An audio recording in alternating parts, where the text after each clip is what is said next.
Welcome back to the channel. Hope you guys are doing well. In today's video, I want to get more involved with you on the process of what I'm doing in these and try and explain it without getting boring. So for starters, I'm in this video restoring a $50 table that I found at Goodwill. And I sold it for $660. So anybody who's afraid of clickbait or is gonna get bored or antsy, you can click to the end to see the finished product. It's not gonna offend me. If you wanna stick around for the whole video on how I did this process, how long it took me, and the products I used, we're gonna dive on in.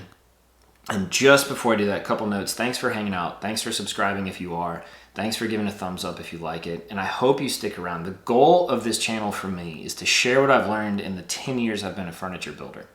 I do not build furniture anymore full time. Stepped away from that industry because it was incredibly taxing on me.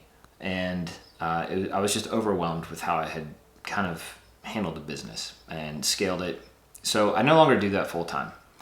I do, however, love building furniture and restoring furniture and all things construction. So with this channel, I'm finding that the restoration videos are really fun for me to do, and I can explain it in a way that might help some of you guys have fun with projects. So if it's just for entertainment, enjoy. If it's for skill and knowledge, don't be afraid to ask questions. I'm here to answer them. Had a lot of people in my career do that for me.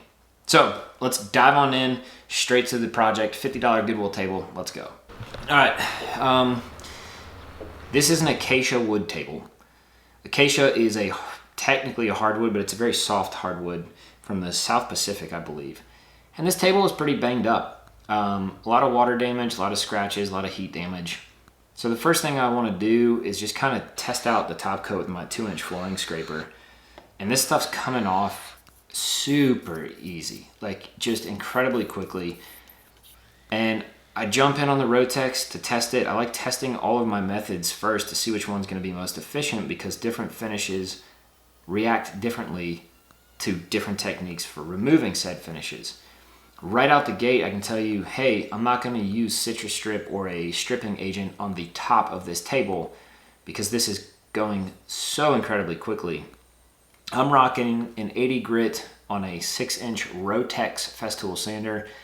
And this is a 2-inch straight flooring scraper. The importance of straight there is not to be understated. You don't want to gouge your table with a curved blade. So I'm scraping, and then I'm sanding, and then I'm scraping, and I'm sanding, and I'm mixing it up because, quite frankly, I actually enjoy scraping, and it also saves a lot of sandpaper and a lot of pigtailing. The edges, however, prove to be incredibly difficult based on the contour. And although they make really fancy edge sanders with foam pads and this and that attachments, I just rock this 6-inch Festool Rotex and this little Ryobi, which does a great job. And then I ate crow and was a hypocrite, and I started using Citrus Strip, which was such a disservice to me in the table because it takes forever to dry. It's a super royal pain to get off. So sanding and scraping this stuff, just not the right application. So as I was frustrated, I got my Graco battery powered sprayer and started spraying a latex Zinsser primer. For those of you who have comments or will judge on my spray booth situation or the lack thereof, I'm sorry about it. It's my backyard. I should wear a mask. I wasn't. I'm not going to pretend holding my breath helped. You can judge me all you want. But the primer did lay down very well, and it cleaned up incredibly well off the yard. That was overspray. Varathane wood stain. I don't know if there's a difference between Minwax and Varathane in quality of stain. The only bone I will ever pick or argument I would get in, constructively, hopefully, would be that Minwax hand rub oil-based poly is a far superior product to Varathane. I don't care about their stains. I really don't. It doesn't matter to me. But the top coat on this, we're going to use a Minwax oil-based hand rub polyurethane satin. All day I'll take that to the bank over Varathane. So if you can find a supplier near you, because the big box stores don't like to sell it anymore, buy as much as you can. And enjoy the reward of having the easiest top coat in the history of top coats without having a spray system. So here it is. Acacia is a thirsty wood. Had to use a lot of stain. Be careful with your rags. Lay them out on concrete or steel to dry for 24 hours so you don't start a fire. didn't really get splotchy on me. Acacia's kind of like pine in that way, but it laid out even. Here's the top coat.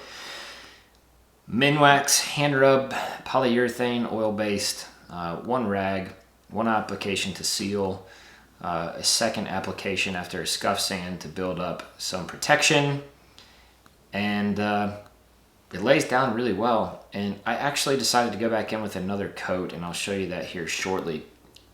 But it works great on contours and edges, and look, it lays down flat. That's the first coat. Really a fan of it, especially for first coat. This paint that I'm using a trim brush, a high-end trim brush on, is, I think it's like a China Bristle. I'm using Sherwin-Williams Emerald urethane paint, and the color is Snowbound. The sheen is semi-gloss. Can't say enough good things about this paint. I'm just feathering it in, trying to get it to lay down, and once you have it where you want it, let it be. Let it be. It lays down great. Chairs took a long time to paint by hand. Here is Minwax oil-based satin polyurethane, just the original brown can. I put it on with a bristle brush. I don't cut it. I feather it out at the end and I walk away. And here's the finished product, guys. This is the table with one coat of primer on the base, one coat of paint on the base and chairs, 3 top coats, 2 hand rub poly, 1 bristle brush poly. And that's it. So I hope that you found this useful. Let me know if you have any questions, first and foremost. If you didn't like the project, you can comment on that too. But I think all in all, it was a success because we bought this table for $50. We probably had 35 to 50 bucks in materials in it. That paint is incredibly expensive, but we only used maybe like an eighth or maybe a quarter of a gallon on the whole project. Primer, 20 bucks a gallon. We used a half gallon. The hand rub poly, not very much. So let's just call it 50 bucks. So we're 100 bucks all in. It sold for $660. Turned this project around in 7 days. And the client loved it. They were happy. I was thrilled. They were thrilled. It didn't fit in our kitchen. So yeah, would I do it again? Absolutely. Were the margins great? Yes. Yes, they were. I got it done in under 8 hours. So I'm happy with the hourly on that. The breakdown's phenomenal. It was a really fun project. The thing that I'm bummed about the most is that we really liked the table and we wanted it for our own house. It was too big. We had to be realistic with our kitchen. It's just not big enough.